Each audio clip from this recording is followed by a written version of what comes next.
شروع اللہ کا نام لے کر جو بڑا مہربان نہایت رحم والا ہے۔ یاسین، حکمت بھرے قرآن کی قسم، تم یقیناً پیغمبروں میں سے ہو، بالکل سیدھے راستے پر۔ یہ قرآن اس ذات کی طرف سے اتارا جا رہا ہے جس کا اقتدار بھی کامل ہے، جس کی رحمت بھی کامل، تاکہ تم ان لوگوں کو خبردار کرو جن کے باپ داداؤں کو پہلے خبردار نہیں کیا گیا تھا، اس لیے وہ غفلت میں پڑے ہوئے ہیں۔ حقیقت یہ ہے کہ ان میں سے اکثر لوگوں کے بارے میں بات پوری ہو چکی ہے، اس لیے وہ ایمان نہیں لاتے۔ ہم نے ان کے گلوں میں توق ڈال رکھے ہیں جو ٹھوڑیوں تک پہنچے ہوئے ہیں، اور اس وجہ سے ان کے سر اوپر کو اٹھیرے گئے ہیں، اور ہم نے ایک آڑ ان کے آگے کھڑی کر دی ہے اور ایک آڑ ان کے پیچھے کھڑی کر دی ہے، اور اس طرح انہیں ہر طرف سے ڈھانک لیا ہے، جس کے نتیجے میں انہیں کچھ سجائی نہیں دیتا۔ اور ان کے لیے دونوں باتیں برابر ہے، چاہے تم انہیں خبردار کرو یا خبردار نہ کرو، وہ ایمان نہیں لائے گے۔ تم تو صرف ایسے شخص کو خبردار کر سکتے ہو جو نصیحت پر چلے اور خدا رحمان کو دیکھے بغیر اس سے ڈرے، چنانچہ ایسے شخص کو تم مغفرت اور باعزت اجر کی خوشخبری سنا دو۔ یقیناً ہم ہی مردوں کو زندہ کریں گے، اور جو کچھ عمل انہوں نے آگے بھیجے ہیں ہم ان کو بھی لکھتے جاتے ہیں، اور ان کے کاموں کی جو اثرات ہیں ان کو بھی، اور ہم نے ایک واضح کتاب میں ہر چیز کا احاطہ کر رکھا ہے۔ اور اے پیغمبر، تم ان کے سامنے ایک بستی والوں کی مثال پیش کرو جب ان کے پاس رسول آئے تھے۔ جب ہم نے ان کے پاس شروع میں 2 رسول بھیجے تو انہوں نے دونوں کو جھٹلا دیا، پھر ہم نے ایک تیسرے کے ذریعے ان کی تائید کی، اور ان سب نے کہا کہ یقین جانو ہمیں تمہارے پاس رسول بنا کر بھیجا گیا ہے۔ انہوں نے کہا تمہاری حقیقت اس کے سوا کچھ بھی نہیں ہے کہ تم ہم جیسے ہی آدمی ہو، اور خدا رحمان نے کوئی چیز نازل نہیں کی ہے، اور تم سراسر جھوٹ بول رہے ہو۔ ان رسولوں نے کہا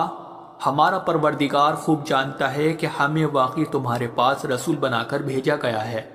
اور ہماری ذمہ داری اس سے زیادہ نہیں ہے کہ صاف صاف پیغام پہنچا دے۔ بستی والوں نے کہا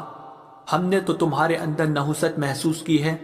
یقین جانو اگر تم باز نہ آئے تو ہم تم پر پتھر برسائے گی اور ہمارے ہاتھوں تمہیں بڑی دردناک سزا ملے گی۔ رسولوں نے کہا تمہاری نحوست خود تمہارے ساتھ لگی ہوئی ہے، کیا یہ باتیں اس لیے کر رہے ہو کہ تمہیں نصیحت کی بات پہنچائی گئی ہے؟ اصل بات یہ ہے کہ تم خود حد سے گزرے ہوئے لوگ ہو۔ اور شہر کے پلے علاقے سے ایک شخص دوڑتا ہوا آیا، اس نے کہا اے میری قوم کے لوگوں، ان رسولوں کا کہنا مان لو، ان لوگوں کا کہنا مان لو جو تم سے کوئی اجرت نہیں مانگ رہے اور وہ صحیح راستے پر ہے، اور بھلا میں اس ذات کی عبادت کیوں نہ کروں جس نے مجھے پیدا کیا ہے، اور اسی کی طرف تم سب کو واپس بھیجا جائے گا۔ بھلا کیا اسے چھوڑ کر میں ایسوں کو معبود مانوں کہ اگر خدا رحمان مجھے کوئی نقصان پہنچانے کا ارادہ کر لے تو ان کی سفارش میرے کسی کام نہ آئے، اور نہ وہ مجھے چھڑا سکے۔ اگر میں ایسا کروں گا تو یقیناً میں کھلی گمراہی میں مبتلا ہو جاؤں گا۔ میں تو اپنے پروردگار پر ایمان لا چکا، اب تم بھی میری بات سن لو۔ آخر کار بستی والوں نے اسے قتل کر دیا، اور اللہ کی طرف سے اس سے کہا گیا کہ جنت میں داخل ہو جاؤ۔ اس نے جنت کی نعمتیں دیکھ کر کہا کہ کاش میری قوم کو معلوم ہو جائے کہ اللہ نے کس طرح میری بخشش کی ہے اور مجھے باعزت لوگوں میں شامل کیا ہے۔ اور اس شخص کے بعد ہم نے اس کی قوم پر آسمان سے کوئی لشکر نہیں اتارا، اور نہ ہمیں اتارنے کی ضرورت تھی، وہ تو بس ایک ہی چنگھاڑ تھی جس سے وہ ایک دم بجھ کر رہ گئے۔ افسوس ہے ایسے بندوں کے حال پر، ان کے پاس کوئی رسول ایسا نہیں آیا جس کا وہ مذاق نہ اڑاتے رہے ہو۔ کیا انہوں نے نہیں دیکھا کہ ان سے پہلے ہم نے کتنی قوموں کو اس طرح ہلاک کر چکے ہیں کہ وہ ان کے پاس لوٹ کر نہیں آتے؟ اور یہ جتنے لوگ ہیں ان سبھی کو اکٹھا کر کے ہمارے سامنے حاضر کیا جائے گا، اور ان کے لیے ایک نشانی وہ زمین ہے جو مردہ پڑی ہوئی تھی، ہم نے اسے زندگی عطا کی، اور اس نے غلہ نکالا جس کی خوراک یہ کھاتے ہیں، اور ہم نے اس زمین میں کھجوروں اور انگوروں کے باغ پیدا کیے، اور ایسا انتظام کیا کہ اس میں سے پانی کے چشمے پھوٹ نکلے تاکہ یہ اس کی پیداوار میں سے کھائے، حالانکہ اس کو ان کے ہاتھوں نے نہیں بنایا تھا۔ کیا پھر بھی یہ شکر نہیں کریں گے؟ پاک ہے وہ ذات جس نے ہر چیز کے جوڑے جوڑے پیدا کیے ہیں، اس پیداوار کے بھی جو زمین اگاتی ہے اور خود ان انسانوں کے بھی اور ان چیزوں کی بھی جنہیں یہ لوگ ابھی جانتے تک نہیں ہیں، اور ان کے لیے ایک اور نشانی رات ہے، ہم اس پر سے دن کا چھلکا اتار لیتے ہیں تو وہ یکایک اندھیرے میں رہ جاتے ہیں اور سورج اپنے ٹھکانے کی طرف چلا جا رہا ہے۔ یہ سب اس ذات کا مقرر کیا ہوا نظام ہے جس کا اقتدار بھی کامل ہے، جس کا علم بھی کامل، اور چاند ہے کہ ہم نے اس کی منزل تاب تول کر مقرر کر دی ہے، یہاں تک کہ وہ جب ان منزلوں کے دورے سے لوٹ کر آتا ہے تو کھجور کی پرانی ٹہنی کی طرح پتلا ہو کر رہ جاتا ہے۔ نہ تو سورج کی مجال ہے کہ وہ چاند کو جا پکڑے، اور نہ رات دن سے آگے نکل سکتی ہے، اور یہ سب اپنے اپنے مدار، اور ان کے لیے ایک اور نشان یہ ہے کہ ہم نے ان کی اولاد کو بھری ہوئی کشتی میں سوار کیا، اور ہم نے ان کے لیے اسی جیسی اور چیزیں بھی پیدا کی جن پر یہ سواری کرتے ہیں، اور اگر ہم چاہیں تو انہیں غرق کر ڈالے، جس کے بعد نہ تو کوئی ان کی فریاد کو پہنچے اور نہ ان کی جان بچائی جا سکے۔ لیکن یہ سب ہماری طرف سے ایک رحمت ہے اور ایک معین وقت تک زندگی کا مزہ اٹھانے کا موقع ہے جو انہیں دیا جا رہا ہے۔ اور جب ان سے کہا جاتا ہے کہ بچو اس عذاب سے جو تمہارے سامنے ہے اور جو تمہارے مرنے کے بعد آئے گا تاکہ تم پر رحم کیا جائے، تو وہ ذرا کان نہیں دھرتے، اور ان کے پروردگار کی نشانیوں میں سے کوئی نشانی ایسی نہیں آتی جس سے وہ منہ نہ موڑ لیتے ہو۔ اور جب ان سے کہا جاتا ہے کہ اللہ نے تمہیں جو رزق دیا ہے اس میں سے غریبوں پر بھی خرچ کرو، تو یہ کافر لوگ مسلمانوں سے کہتے ہیں کہ کیا ہم ان لوگوں کو کھانا کھلائے جنہیں اگر اللہ چاہتا تو خود کھلا دیتا؟ مسلمانوں، تمہاری حقیقت اس کے سوا کچھ بھی نہیں کہ تم کھلی گمراہی میں پڑے ہوئے ہو، اور کہتے ہیں کہ یہ قیامت کا وعدہ کب پورا ہوگا؟ مسلمانوں بتاؤ اگر تم سچے ہو۔ دراصل یہ لوگ بس ایک چنگاڑ کا انتظار کر رہے ہیں جو ان کی حجت بازی کے عین درمیان انہیں آ پکڑے گی،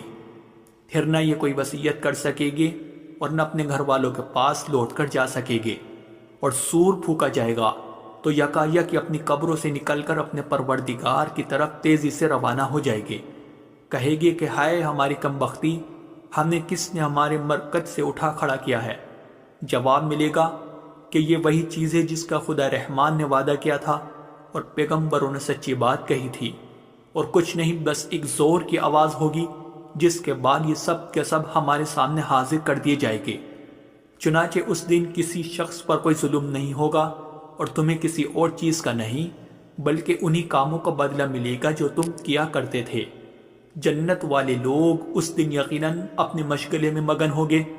اور وہ ان کی بیویاں گھنے سایوں میں آرام دانشتوں پر ٹیک لگائے ہوئے ہوگے۔ وہاں ان کے لیے میوے ہوگے اور انہیں ہر وہ چیز ملے گی جو وہ منگوائے گے۔ رحمت والے پروردگار کی طرف سے انہیں سلام کہا جائے گا،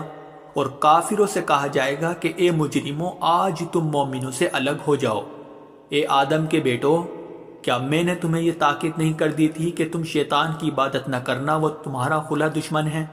اور یہ کہ تم میری عبادت کرنا، یہی سیدھا راستہ ہے۔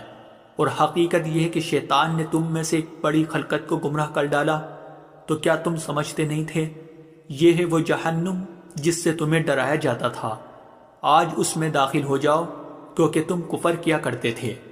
آج کے دن ہم ان کے منہ پر مہر لگا دیں گے، اور ان کے ہاتھ ہم سے بات کریں گے، اور ان کے پاؤں گواہی دیں گے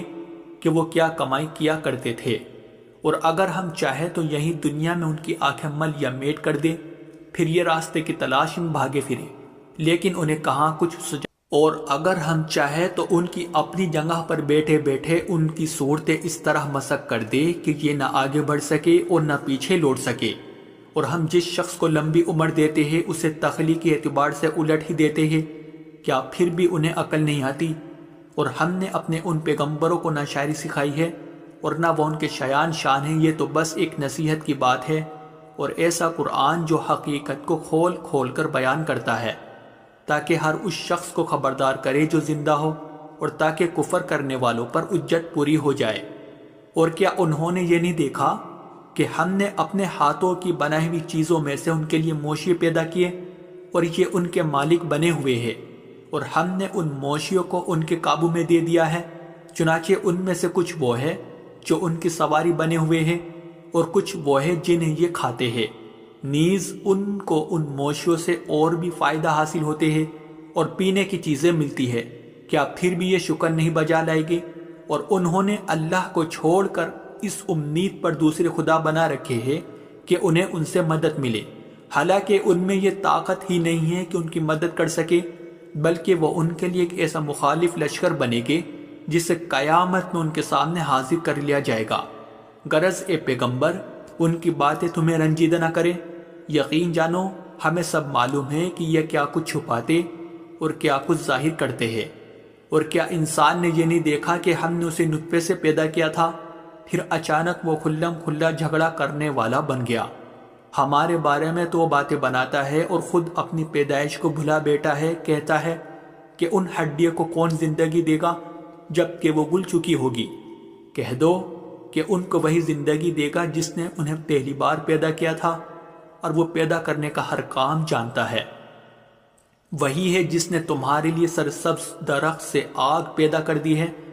پھر تم ذرا سی دیر میں اس سے سلگانے کا کام لیتے ہو۔ بھلا جس ذات نے آسمانوں اور زمین کو پیدا کیا ہے، کیا وہ اس بات پر قادر نہیں ہے کہ ان جیسوں کو دوبارہ پیدا کر سکے؟ کیوں نہیں، جبکہ وہ سب کچھ پیدا کرنے کی پوری مہرت رکھتا ہے۔ اس کا معاملہ تو یہ ہے کہ جب وہ کسی چیز کا ارادہ کر لے تو صرف اتنا کہتا ہے کہ ہو جا، بس وہ ہو جاتی ہے۔ غرض پاک ہے وہ ذات جس کے ہاتھ میں ہر چیز کی حکومت ہے، اور اسی کی طرف تم سب کو آخر کار لے جایا جائے۔